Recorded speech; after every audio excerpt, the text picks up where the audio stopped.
خب سلام بچه ها، به وبلاگ ما خیلی خوش اومدید. اول میرم که خودم رو معرفی کنم. من کوروش هستم، 16 سالمه، من بسکتبالیستم و در جمهوری آذربایجان شهر باکو زندگی میکنم. ما 5 تا برادریم که 3 تا برادر واقعا برادر اصلی هم، ولی 2 نفر که من و یکی از دوستان باشیم برادر فرعی هستیم، ولی به هر حال همدیگه رو داداش می‌کنیم. ما تو این ولاگ به چند زبان مختلف صحبت میکنیم. من به زبان فارسی صحبت میکنم، شیرین خیلی بهترین دوستم اون به زبان انگلیسی صحبت میکنه و داداشش نورو هم همینجور، و اون یکی داداشش نریمان به زبان آذری صحبت میکنه یا همون ترکی خودمون یه خورده فرق داره، و محمد که دایی شیریناست ولی از خود شیرین کوچیک‌تره، اون به زبان روسی صحبت میکنه.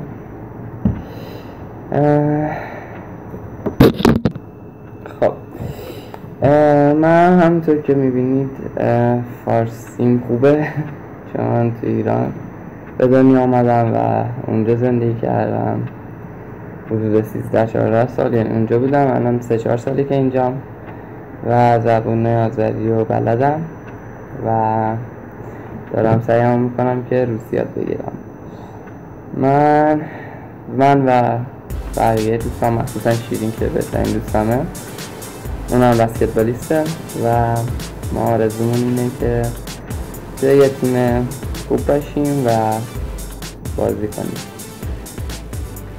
و من خیلی دوست دارم که کار مترجمی رو ادامه بدم و به 4 تا زبان آذری، فارسی، انگلیسی، روسی مترجمی کنم و حدودا 1 سال فعلا مدرسه دارم، ولی سال بعد دیگه میرم دانشگاه و زبانم رو ادامه میدم و بیاین ببینیم که من چجوری زبان میخونم.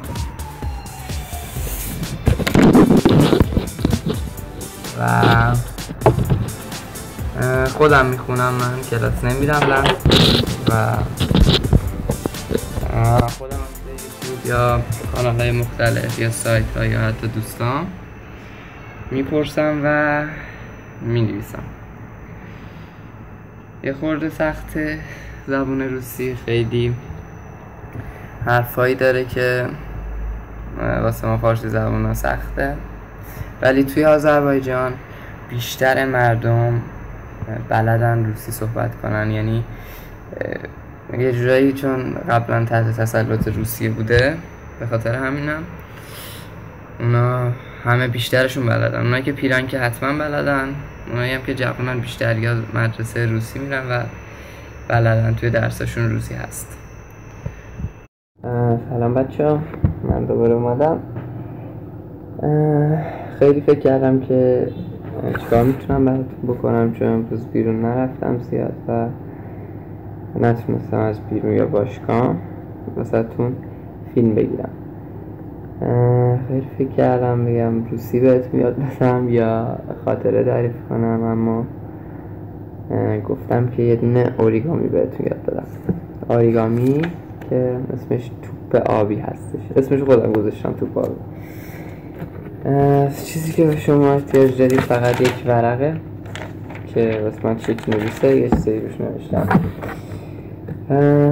شما یه دونه ورقه برمی‌دارید، یعنی صورت هر ورقه میخواد باشه به چند اندازه، و از یک طرفش، از یک گوشش اینو تا میکنید به این صورت و یه تا میزنید به این صورت اینجوری. بعد کاری که میکنید اینو به این صورت کم میکنید یه تای دیگه به این صورت. بعد باز میکنید این رو و این قسمت مستطیلی شکل رو از این قسمت جدا میکنید. دوباره تا میکنید و جدا. اینجا یک مربع به دست میاد. این مربع رو از این ور که تا زدید حالا از این ور تا میزنید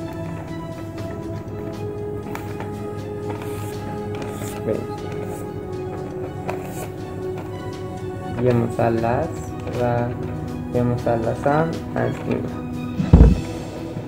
این رو اینجاشو دقت کنید. شما یه صفحه اینجوری دارید، دستتون رو از اینجا میگیرید و اون یکیش رو هم از این ور به این صورت و اینا رو به هم میچسبونید به این صورت، اینجوری و اینجوری که اینجوری به دست میاد. وسطش هم تا میکنید قشنگ اینجوری. بعد این به صورت یک مثلث. بعد میاین یک طرف رو باز میکنید به این صورت، یک طرف رو و این سرش رو به این طرف وصل میکنید. این طرف هم همینجور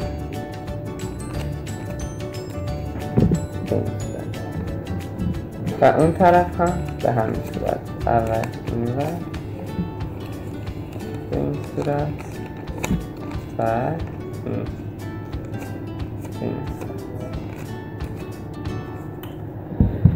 صورت. یه مربع کوچیک‌تر به دست اومد و کار شما آماده است. میتونید به اینجا چسب بزنید و به این طرفش چسب بزنید که باز نشه.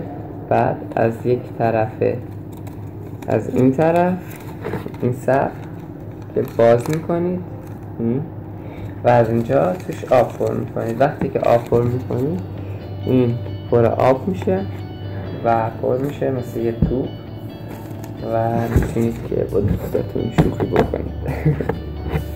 این هم از این ویدیو منم تموم شد. مرسی که نگاه کردید، مرسی که با ما بودید. اگه میخواید ما رو دنبال کنید لطفاً سابسکرایب رو بزنید و یا به فارسیش میشه مشترک شدن و ما ملحق بشید. ما کارامون تازه شروع کردیم و ادامه میخوایم بدیم. شما اگه بخواید زبونی رو یاد بگیرید از این 4 زبونی که من گفتم میتونید راحت با دیدن این ویدیوهای انگلیسی روسی با خودتون تمرین کنید. بازم ممنون که با بودید. اینم از بلاگ من. فعلا خداحافظ.